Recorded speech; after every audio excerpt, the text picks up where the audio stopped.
Hi అందరికీ నమస్తే. So ఇప్పుడైతే మనం 8వ తరగతి పాఠ్యపుస్తకాలని రివ్యూ చేస్తున్నాం. అందులో భాగంగా 8వ తరగతి చరిత్ర మన గతంలో 9 పాఠాలు పూర్తిగా చేయడం జరిగింది. 10వ పాఠంలో పార్ట్ 1 అయితే కంప్లీట్ చేసాం. ఇప్పుడైతే పార్ట్ 2లోకి వచ్చామన్నమాట. రాష్ట్రాలు ఎలా ఏర్పడ్డాయి అనే అంశం గురించి అయితే ఇక్కడ చర్చించుకుంటున్నాం. 1920లో భారత స్వాతంత్ర పోరాటంలో ప్రముఖ పాత్ర పోషించినటువంటి భారత జాతీయ కాంగ్రెస్ స్వాతంత్రానంతరం ప్రధాన భాషా సమూహాలైనటువంటి ప్రత్యేక రాష్ట్రాలు ఏర్పాటు చేస్తానని వాగ్దానం చేసింది. కానీ స్వాతంత్రానంతరం ఈ హామీని నిలబెట్టుకోవడానికి కాంగ్రెస్ ఎలాంటి చర్యలు తీసుకోలేదు. చూసారా, స్వాతంత్ర పోరాటంలో 1920లో చేశారనమాట, కానీ అది కాంగ్రెస్ నిర్వహించలేదు. మహాత్మా గాంధీ ఆశయాలకు ప్రయత్నాలకు భిన్నంగా భారతదేశం మత ప్రాతిపదికన విభజించబడింది. ఒక దేశానికి కాక 2 దేశాలకు స్వాతంత్రం వచ్చింది. దేశ విభజన ఫలితంగా హిందూ ముస్లింల మధ్య జరిగిన అల్లర్లో 10 లక్షల కంటే ఎక్కువ మంది ప్రజలు మరణించారు. ఈ పరిస్థితుల్లో దేశం భాషా ప్రాతిపదికన మరిన్ని విభజనలు ఎదుర్కోగలదా అనే భయం అయితే వచ్చిందనమాట. లింగ్విస్టిక్ అనే పదం ఇచ్చారు ఇక్కడ, భాషకు సంబంధించినది అని అర్థం. ఓకే, భాషా ప్రయుక్త రాష్ట్రాలు ఏర్పాటును ప్రధాని నెహ్రూ, ఉప ప్రధాని వల్లభాయ్ పటేల్ వ్యతిరేకించారు. ఎందుకంటే అప్పటికే సమైక్య అంటే అప్పుడే స్వాతంత్రం వచ్చింది, దాదాపుగా 500 సంస్థానాలను విలీనం చేసుకున్నాము. ఇప్పుడు భాషా ప్రయుక్తంగా మళ్ళీ విభజించినట్లయితే అది విచ్ఛిన్న ధోరణికి తెరతీస్తుంది. దేశ విభజన తర్వాత విచ్ఛిన్నకరణ ధోరణులు తెరపైకి వచ్చాయి. వీటిని నిరోధించడానికి దేశం బలంగా సమైక్యంగా ఉండాలని నెహ్రూ అన్నారు, పటేల్ అన్నారనమాట. ఈ విధంగా అందరూ కూడా ఒక దేశాన్ని రాష్ట్రాలు ఏర్పాటు చేయడానికి అందరూ కూడాను కాస్త వ్యతిరేకించడం జరిగింది, భయంతో వ్యతిరేకించడం జరిగింది. ప్రస్తుత పరిస్థితుల్లో భారతదేశాన్ని ఒక జాతిగా నిర్మించడమే మన అతి ప్రధాన అవసరం. జాతీయత భావాన్ని పెంపొందించడానికి దేశం దోహదం చేసే ప్రతి అంశాన్ని స్వాగతించాలి. దీనికి విఘాతం కలిగించే ప్రతి అడ్డంకిని కూడా వ్యతిరేకించాలి.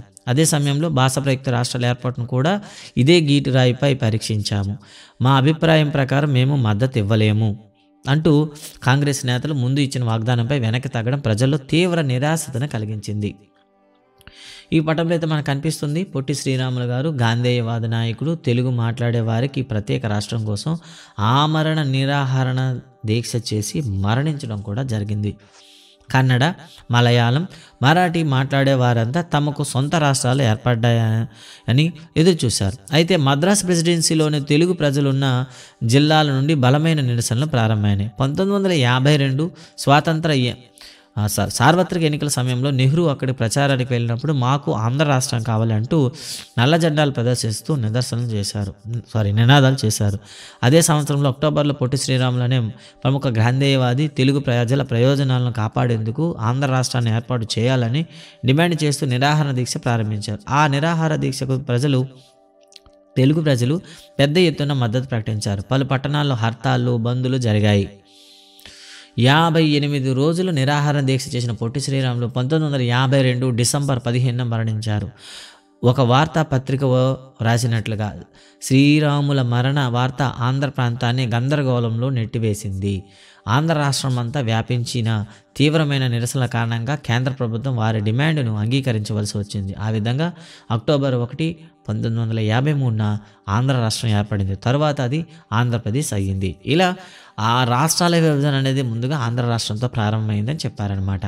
ఆంధ్ర రాష్ట్రం ఏర్పడిన తర్వాత ఇతర భాషలు మాట్లాడే కూడా తమకు ప్రత్యేక రాష్ట్రం కావాలని ఒత్తిడి చేశారు. అందువల్ల కేంద్ర ప్రభుత్వం రాష్ట్రాల పునర్వ్యవస్థీకరణ కమిషన్ అండి, చూడండి ఒకసారి, దీన్నే ఎస్ఆర్సి అంటారనమాట. ఓకేనా, ఎస్ఆర్సి అని పిలుస్తారు. ఓకేనా, సో పునర్వ్యవస్థీకరణ కమిషన్ ఏర్పాటు చేసింది. ఈ కమిషన్ 1950లో తన నివేదికను సమర్పించింది. అందులో అస్సామీ, బెంగాలీ, ఒరియా, తమిళం, మలయాళం, కన్నడ, తెలుగు మాట్లాడే వారికి ప్రత్యేక రాష్ట్రాలను ఏర్పాటు చేయాలని, అందుకు జిల్లాలు, రాష్ట్రాల సరిహద్దులను పునర్వ్యవస్థీకరించాలని సిఫార్సు చేసింది. ఉత్తర భారతదేశంలోని హిందీ మాట్లాడే విశాల ప్రాంతాలు కూడా అనేక రాష్ట్రాలుగా విభజించాల్సి ఉంది.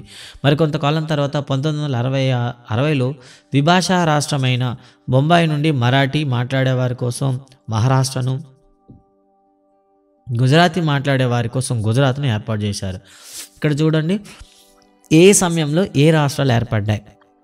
1956లో ఏర్పడిన రాష్ట్రాలు అస్సాం, బెంగాల్, పశ్చిమ బెంగాల్, ఒరియా, ఒడిశా, తమిళనాడు, మలయాళం, కేరళ, కన్నడ, కర్ణాటక, తెలుగు, ఆంధ్రప్రదేశ్. ఇలా భాషల భాగంగా రాష్ట్రాలు ఏర్పడ్డాయి. ఇక మహారాష్ట్ర, గుజరాత్ ఎప్పుడు ఏర్పడ్డాయి అంటే 1960లో ఏర్పడ్డాయి. అలాగే 1966లో ఏం ఏర్పడ్డాయి అంటే పంజాబ్, హర్యానాలు ఏర్పడ్డాయి.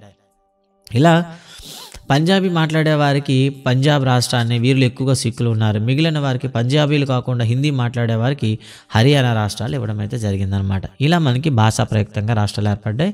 ఇక్కడ మీరు చూడొచ్చు, ఇది పటం అయితే ఇది 1947 ఆగస్టు 14 ముందు ప్రత్యక్షంగా బ్రిటిష్ పాలనా కాలంలో ఉండేది. మీరు ఎల్లో కలర్లో చూస్తున్నారు. మిగతాది స్వదేశీ సంస్థానాల్లో ఉండేది మీకు ఆరెంజ్ కలర్లో ఉందన్నమాట. అయితే స్వాతంత్రం వచ్చిన తర్వాత చూద్దాం. ఓకే, 1956 నవంబర్ 1కి ఓకేనా ముందు భారతదేశంలోని రాష్ట్రాలు, అంటే నవంబర్ 1కి ముందు భారతదేశంలో ఉండే రాష్ట్రాలు ఏవి ఒకసారి చూడొచ్చు మీరు.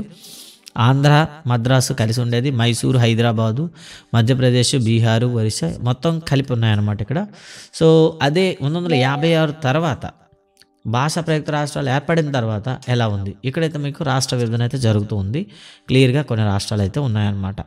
ఓకేనండి. తర్వాత మనకి మహానది నీటి ప్రవాహాన్ని నిర్మించిన ఆనకట్ట, స్వతంత్ర భారతదేశంలో వంతెనలు, ఆనకట్టల అభివృద్ధికి సంకేతాలయ్యాయి అని చెప్తే ఇవ్వడం జరిగింది. అభివృద్ధి ప్రణాళిక చూద్దాం.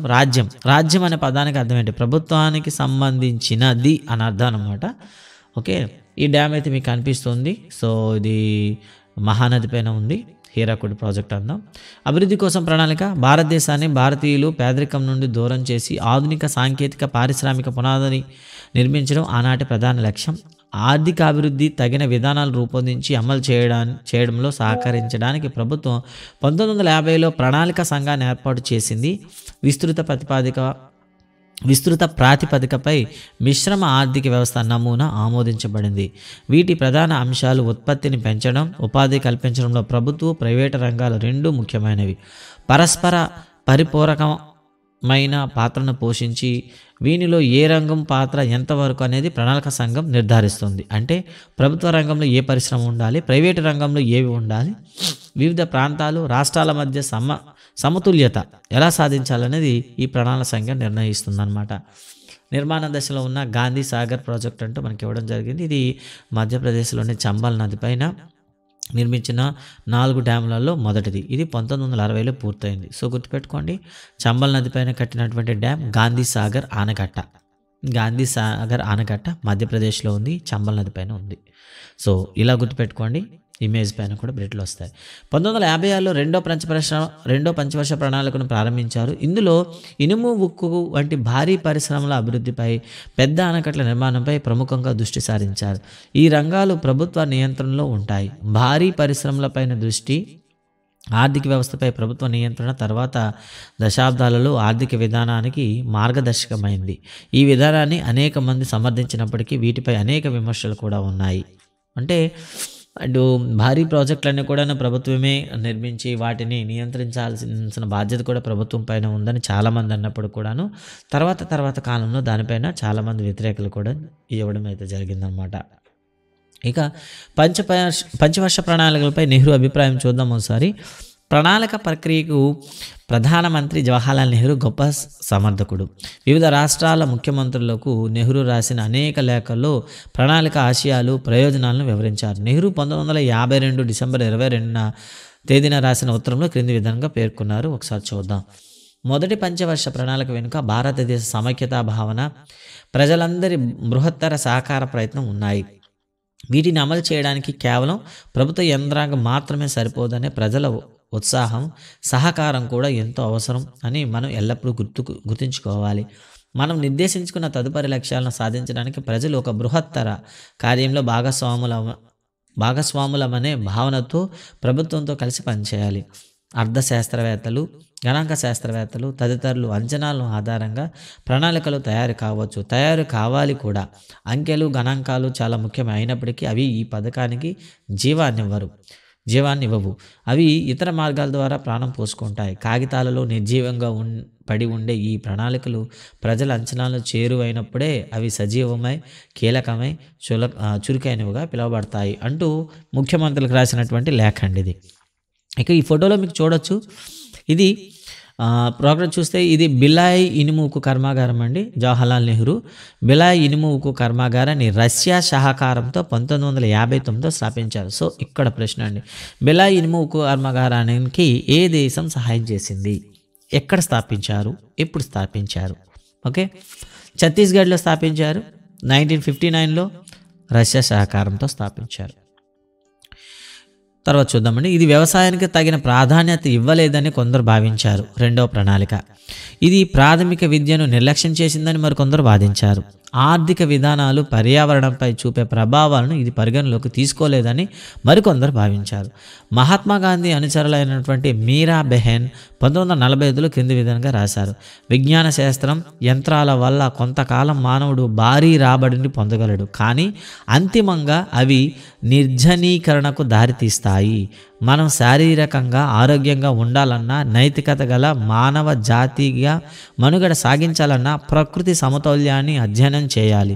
ప్రకృతి నియమాలను అనుగుణంగా మన జీవనం మలుచుకోవాలి అంటూ ఇక్కడ స్టేట్మెంట్ అయితే ఇవ్వడం జరిగింది. ఈ స్టేట్మెంట్ చాలా ఇంపార్టెంట్, గుర్తుపెట్టుకుంటారు. ఇది రాసింది గాంధీ అనుచరులు ఒకరైనటువంటి మీరాబెన్ 1949లో రాశారనమాట. అంటే విజ్ఞాన శాస్త్రము, యంత్రాల వల్ల మానవుడికి భారీ రాబడి రావచ్చు, ఆదాయం రావచ్చు, ఉత్పత్తి రావచ్చు, కానీ అవే ఎక్కువై అనుకోండి, ఇక మనిషి అవసరాన్ని తగ్గించాయి అనుకోండి, అది నిర్జనీకరణకు దారితీస్తుంది. మనుషులు అవసరం లేకుండా చేసేస్తుంది. ఫలితంగా మన శారీరక ఆరోగ్యం కూడా కోల్పోతాం, నైతిక విలువలు కూడా కోల్పోతాం. కాబట్టి ప్రకృతి సమతుల్యాన్ని మనం అధ్యయనం చేసుకుంటూ ఈ విజ్ఞాన శాస్త్రాన్ని కానీ, యంత్రాల వినియోగం కానీ పరిమితికి స్థాయికి దాటకూడదని చెప్పడం అయితే జరిగింది. విజ్ఞాన శాస్త్రం, యంత్రాలు మానవుల సమస్యలను సృష్టిస్తాయని మీరాబెన్ అభిప్రాయం సరైనదేనా? నేడు ప్రపంచంలో పారిశ్రామిక కాలుష్యం, అటవీ నిర్మూలన ఎలాంటి ప్రభావాలను చూపుతున్నాయో మీ తరగతిలో చర్చించండి అని ఒక యాక్టివిటీ ఇచ్చారనమాట. స్వతంత్ర విదేశాంగ విధానం కోసం అన్వేషణ. ఇక్కడ చూడొచ్చు, ఈ చిత్రపటంలో మనకి ఐక్యరాజ్య సమితికి చేరుకున్న జవహర్లాల్ నెహ్రూ, కృష్ణ మీనన్ కనిపిస్తున్నారు. కృష్ణ మీనన్ 1952-62 మధ్యకాలంలో ఐక్యరాజ్య సమితి భారత ప్రతినిధి బృందానికి నాయకత్వం వహించారు. అలీన విధానాన్ని సమర్థించారు. మరి ఏంటి అలీన విధానం ఏంటో ఒకసారి అయితే చూసేద్దాం. రెండవ ప్రపంచ యుద్ధం యొక్క వినాశనం తర్వాత భారతదేశం స్వాతంత్రం పొందింది, మనందరూ తెలిసింది. అదే సమయంలో 1945లో ఏర్పడిన కొత్త అంతర్జాతీయ సంస్థ ఏదంటే ఐక్యరాజ్య సమితి. ఇది శైశవ దశలోనే ఉంది, ఇంకా అభివృద్ధి దశలోనే ఉంది. అయితే అమెరికా, రష్యాల మధ్య అధికారం, సైద్ధాంతిక వైరుధ్యాల వల్ల రెండు దేశాల సైనిక కూటములుగా ఏర్పాటు చేసుకున్నాయి. అంటే ఇప్పటికి కూడా అదే కొనసాగుతుంది అనుకోండి. అంటే రెండో ప్రపంచ యుద్ధానంతరం రష్యా ఒక అధికార కూటమిగా ఉంటే అమెరికా ఇంకో అధికార కూటంగా అభివృద్ధి చెందుతూ ఉన్నాయి.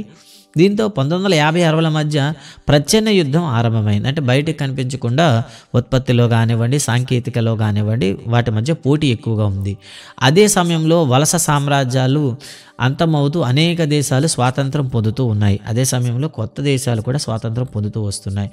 నూతన స్వాతంత్రం భారతదేశానికి ప్రధానమంత్రి, విదేశాంగ మంత్రి కూడా అయిన జవహర్లాల్ నెహ్రూ భారతదేశానికి విదేశాంగ విధానాన్ని రూపొందించారు. భారత విదేశాంగ విధానానికి అలీన విధానమే పునాదిగా ఉంది. ఈజిప్ట్, యుగోస్లేవియా, ఇండోనేషియా, ఘనా భారతదేశ రాజనీతిజ్ఞుల నేతృత్వంలో రూపుదిద్దుకున్నదే అలీన విధానం. అంటే ఈ అలీన విధానం అంటే ఏంటి? రెండు ప్రధాన కూటములలోనూ చేరవద్దని ప్రపంచ దేశాలను కోరింది. అంటే ఇటు అమెరికా కూటమిలో కానీ, అటు రష్యా కూటమిలో కానీ చేరుకోకుండా తటస్థంగా ఉండిపోవడమే. ఈ కూటములకు దూరంగా ఉండడం అంటే ఒంటరిగా లేదా తటస్థంగా ఉండడం కాదని ఈ విధానం భావించింది. ప్రపంచ వ్యవహారాలకు దూరంగా ఉండడమే అలీన విధానం అని అనుకున్నారు. కానీ అటు అమెరికా, ఇటు రష్యాల మధ్యవర్తిత్వం వహించడంలో భారతదేశం వంటి అలీన దేశాలు క్రియాశీల పాత్ర పోషించాయి. అలీన దేశాలు యుద్ధాలు నివారించడానికి ప్రయత్నించాయి. వారు మానవత, నైతిక దృక్పథంతో యుద్ధాలను నివారించడానికి ప్రయత్నించారు. అయితే వేర్వేరు కారణాలతో భారతదేశంతో సహా అనేక అలీన దేశాలు యుద్ధాల్లో పాల్గొనాల్సి వచ్చింది. 1970 నాటికి అనేక దేశాలు అలీన ఉద్యమంలో చేరాయి. ఇక్కడ చూడొచ్చు, ఇది 1958లో 1955లో ఇండోనేషియా బాండుంగ్లో జరిగినటువంటి సమావేశం అనమాట. ఇక్కడికి 20 చూడండి, సమావేశంలో కొత్తగా స్వాతంత్రం పొందిన 29కి పైగా ఆసియా, ఆఫ్రికన్ దేశాలు పాల్గొన్నాయి. వారు వలస పాలన, పాశ్చాత్య ఆధిపత్యాన్ని నిలువరించడం అనే అంశంపై చర్చించారు. సో ఇక్కడ ఎన్ని రకాలైన క్వశ్చన్ అడగవచ్చు. 1955లో బాండుంగ్లో జరిగినటువంటి సమావేశం యొక్క ప్రధాన అంశం ఏమిటి? సో వలస పాలన, పాశ్చాత్య ఆధిపత్యాన్ని నిలువరించడం అనే అంశం పైన. మొత్తం ఎన్ని దేశాలు పాల్గొన్నాయి? 29. బాండుంగ్ అనేది ఏ దేశంలో ఉంది? ఇండోనేషియా ఏ నగరంలో సమావేశం జరిగాయి? బాండుంగ్. సో ఎన్ని రకాలుగా అడగొచ్చు. ఒక దేశం 60 ఏళ్ళు. చూద్దామండి. భారతదేశం స్వాతంత్రం వచ్చి 2007 ఆగస్టు 15 నాటికి 60 వసంతాలు పూర్తయింది. ఈ కాలంలో భారతదేశం ఏ మేరకు అభివృద్ధి చెందింది? రాజ్యాంగం నిర్దేశించిన ఆదర్శాలు దేశం ఎంతవరకు నెరవేర్చింది? భారతదేశం ఇప్పటికీ సమైక్యంగానే ఉంది, ప్రజాస్వామ్య దేశంగానే కొనసాగుతుంది. ఇవి రెండు మనం గర్వించదగ్గ విజయాలు. భారతదేశం ఒకే దేశంగా కొనసాగలేదని, ప్రాంతం, భాష ఆధారంగా అనేక ముక్కలుగా విడిపోతుందని చాలామంది విదేశీ పరిశీలకులు భావించారు. మరికొందరు అది సైనిక పాలనలోకి వెళ్ళిపోతుందని కూడా ఊహించారు. స్వాతంత్రం వచ్చిన నాటి నుండి 13 సాధారణ ఎన్నికలు జరిగాయి. అలాగే వందలాదిగా రాష్ట్ర ఎన్నికలు, స్థానిక ఎన్నికలు జరిగాయి. భారతదేశంలో పత్రికా స్వేచ్ఛతో పాటు స్వతంత్ర న్యాయ వ్యవస్థ కూడా ఉంది. చివరగా ప్రజలు అనేక భాషలు మాట్లాడుతున్నప్పటికీ, విభిన్న మతాలను అనుసరిస్తున్నప్పటికీ అవేమీ జాతీయ సమైక్యతకు అడ్డు రాలేదు.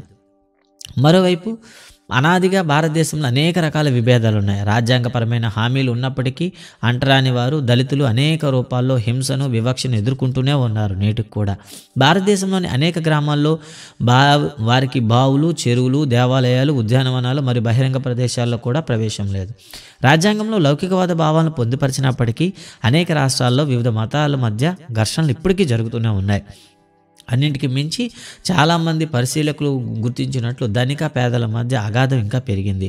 ఆర్థిక అభివృద్ధి వల్ల భారతదేశంలో కొన్ని ప్రాంతాలు, కొన్ని వర్గాలు మాత్రమే ఎక్కువ ప్రయోజనం పొందాయి. వారు పెద్ద పెద్దల ఇళ్లలో ఉంటూ, ఖరీదైన రెస్టారెంట్లో భోజనం చేస్తూ, తమ పిల్లలను ఖరీదైన ప్రైవేట్ స్కూల్లో పంపుతూ, ఖరీదైన విదేశీ యాత్రలకు వెళ్తున్నారు. అదే సమయంలో చాలామంది దారిద్ర్య రేఖకు దిగువన కూడా జీవిస్తున్నారు. మరికొందరు పట్టణ మురికివాడల్లో, బంజరు భూముల్లో, మారుమూల గ్రామాల్లో నివసిస్తూ తమ పిల్లలకు పాఠశాలలు కూడా పంపలేని స్థితిలో ఉన్నారు.